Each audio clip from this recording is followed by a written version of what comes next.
When I started at Rathburn, they already had a reputation for doing things a little different.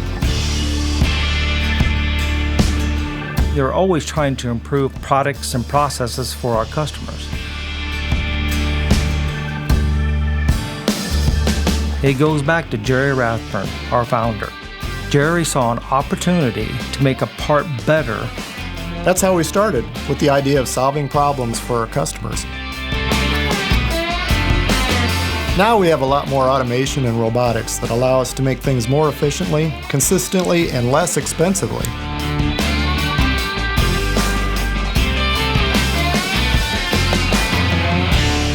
We still depend on skilled people to make the difference, though. It's not one or the other, robotics or people, it's both. One brings the creativity and problem-solving mentality. The other delivers the technology.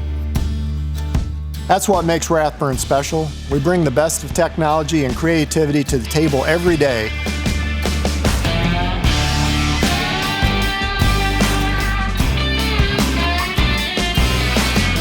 I think our customers see the difference too.